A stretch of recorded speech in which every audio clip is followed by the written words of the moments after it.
Hi అండి. అందరికీ నమస్తే. మీకు టమాటా పచ్చడి తెలుసు, పండు మిర్చి పచ్చడి తెలుసు. కానీ 2 కలిపి ఎప్పుడైనా చేసి తిన్నారా? ఇప్పుడు మనం చేసి చూద్దాం. 1 కేజీ ఫ్రెష్ పండు మిరపకాయలు మన తోటలో నుంచే కోసుకున్నాను. చూసారా కలర్ ఎలా ఉందో రెడ్‌గా ఉంది కలరు. ఆర్గానిక్ పండు మిరపకాయలనమాట. చాలా బావుంటది. కేజీ పండు మిరపకాయలు. ఇప్పుడు టమాటాలు కూడా కోసుకుందాం. పచ్చడికి టమోటాలు ఇలా దోరగా ఉండాలనమాట. బాగా పండితే అస్సలు బాగోదు. ఇప్పుడు 2 కేజీల టమోటాలు, కేజీ పండు మిరపకాయలు. టమోటాలు శుభ్రంగా నీళ్ళల్లో వేసి కడుక్కుందాము.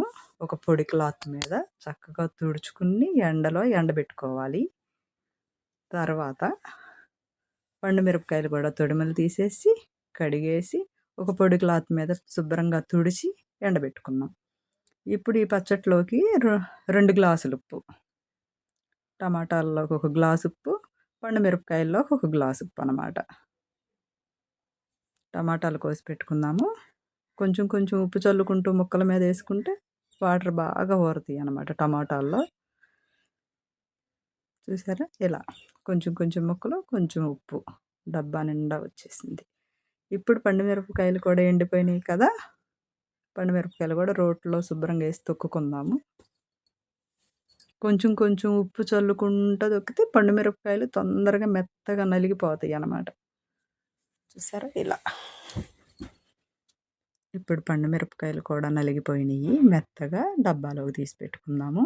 చూసారా? పండు మిరపకాయలు, టమాటాలు 3 రోజులు ఊరబెట్టుకోవాలి. మూడో రోజు టమాటా ముక్కలు మెత్తగా పిండేసేసి గట్టిగా ఎండలో ఎండబెట్టుకున్నాను. 3 రోజులు ఎండిన తర్వాత ఇప్పుడు అర కేజీ చింతపండు తీసుకున్నా. ఈ అర కేజీ చింతపండుని ఆ టమాటాలో ఉన్న నీరుంది కదా! దానిలో వేసేసి ఒక నైట్ అంతా నానబెట్టుకున్నాననమాట. చింతపండుతో పాటు ఈ ఎండిపోయిన టమోటా ముక్కలు కూడా వేసి నానబెడితే మెత్తగా నానిపోయి చింతపండు, టమాటా ముక్కలు రుబ్బుకోవటానికి పచ్చడి మెత్తగా బావుంటది.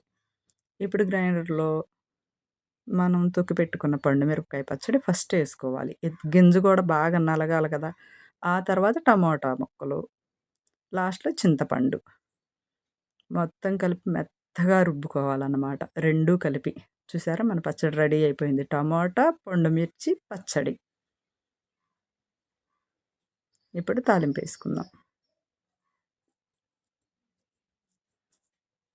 తాలింపులో ఎండుమిరపకాయలు, కరివేపాకు వేసి బాగా తాలింపు గింజలు ఎర్రగా ఏగిన తర్వాత పచ్చడి మొత్తం ఒకేసారి తాలింపేయకుండా కొంచెం కొంచెం తీసి ఇలా తాలింపేసుకుంటే నాకు చాలా ఇష్టమనమాట. మొత్తం ఒకేసారి నూనె కాగబెట్టి పోసేత్తే ఆ పచ్చడి కొంచెం కలర్ చేంజ్ అవుతుంది. అందుకు నాకలా ఇష్టం ఉండదు. నాకిలాగే ఇష్టమనమాట. కొంచెం కొంచెం కావాల్సినప్పుడల్లా కొంచెం పచ్చడి తీసి తాలింపేసుకుంటాననమాట. ఏ పచ్చడైనా అంతే నేను. టమాటా అవని, పండు మిర్చి అవని ఏ పచ్చడైనా. ఇప్పుడు రెడీ అయిపోయింది మన టమాటా, పండు మిర్చి పచ్చడి. ఇప్పుడు వేడి వేడి అన్నంలో ఒక చెంచాడు నెయ్యేసుకుని కొంచెం పచ్చడేసుకుని టేస్ట్ చూస్తాను.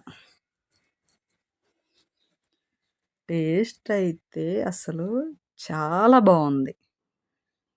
టమాటా పచ్చడి టేస్టు, పండుమిర్చి పచ్చడి టేస్టు 2 కలిపి చాలా బావుంది. నాకు బాగా నచ్చింది. మీకు వీడియో నచ్చితే like, share and subscribe. Bye friends.